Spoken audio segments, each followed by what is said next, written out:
Alright, so my first impressions of Naruto Storm Connections, I finally got to play it, and I actually have some unique takes here for you guys. So, it's essentially a hybrid game. It's a celebration, 20-year celebration of all the games. I'll say that it does remind me of a Generations 2.0, which is the game after Storm 2 and before Storm 3.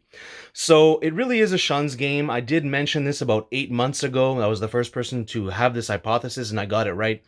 I said that it's going to be a Shuns game. Like, it's going to be a Generations, Revolutions, Connections. So, not only in name, but literally in the way that it plays, with the pacing, and just how the mechanics are in general.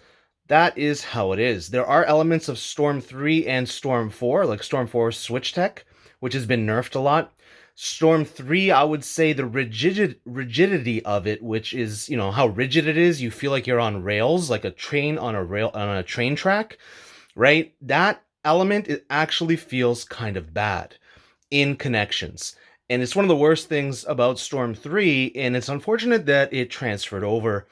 And then the element of the switching in Storm 4 being nerfed because of how much jitsus were abused in Storm 4 was a double-edged sword. So yes, you're going to have a lot less jitsus being abused and thrown on the stage in connections. However, they took away a lot of your switch potential, and the game is nowhere near as fun as Storm 4 or as good as Storm 4 in that element. So the funnest thing about Storm 4 is not really in Storm connections. Also, even though you can infinitely counter, it's really not that bad. It's just more of a tool to manage pressure. What I will say is the parry, which is probably also the best thing or second best thing about Storm 4, is not in connections in the same way either, right? So they kind of left two of those really good things from Storm 4 on the table for connection, so it's not really there. It's there, but it's not there. The generations aspect is kind of how balanced it is of a fighter and focusing more on combos. Now, that element is really good in connections, how you can do a lot of combos, but the balancing of it all with the damage scaling actually doesn't make that much sense. I much preferred the games without the damage scaling. Or if the damage scaling remains in connections, I'd like it to be tweaked a little bit. So it really doesn't make... What I would say, one way to balance that would be to actually... make jitsus not do quite as much damage, but because the damage scaling is there, right? When you just hit people with jitsus on their own, it incentivizes you to spam jitsus because you get a lot of damage. So if I can just hit you with 2 jitsus back to back, that's like an ultimate jitsu pretty much, right? But if I hit you with jitsus in a combo, right, that you can't get out of, the damage scaling takes place.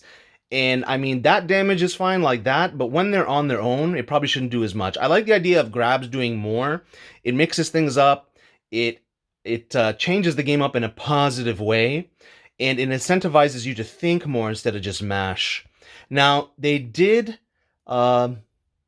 change a lot of things. I mean, a lot of people talking about the netcode, right?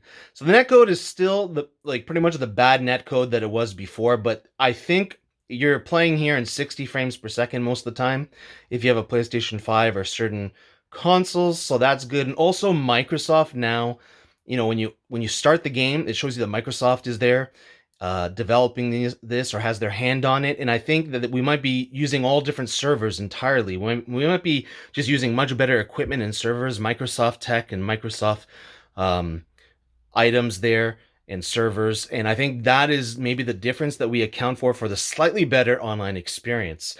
But honestly, it seems like the same netcode for the most part. Now, the pacing of the game is very different. Sometimes it's super fast, sometimes it's very slow. And the way that the game swings is really peculiar and odd. And strong characters are still strong in this game. So, like, Danzo is still extremely strong. He can still one-shot, and his awakening is pretty busted, like unbelievably busted. He might be the best awakening in the game now, if not one of them, like top 3. Pain Shinro Tensei got a buff, so basically Pain got a buff because the game still revolves around jutsus.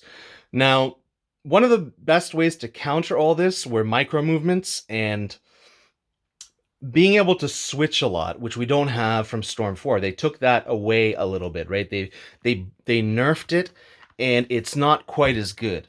So what I was going to tell you about my first impressions is the game is fun. It is really good. Once you adjust to the pacing of the game, it gets a lot better.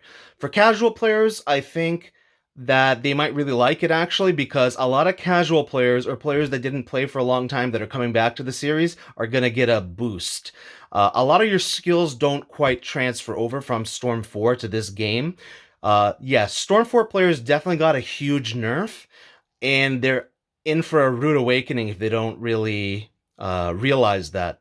So that reset is really, really good for the players that are returning that didn't like Storm 4, and that reset is really good for the casual player. It gives them a chance to win.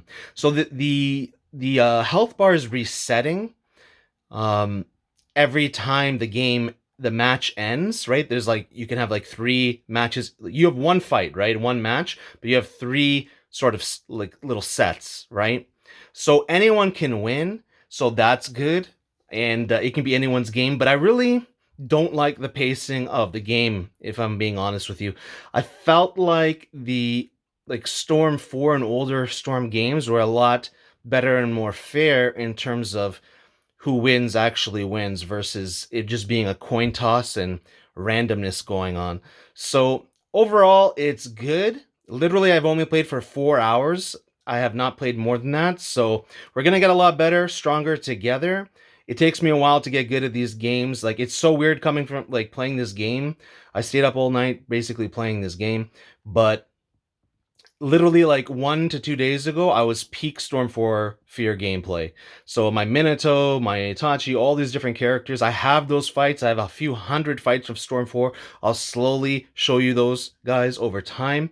But for now, we're focusing on connections, and we want to give it its fair shake and give it a fair chance. So definitely like it's mixed reviews.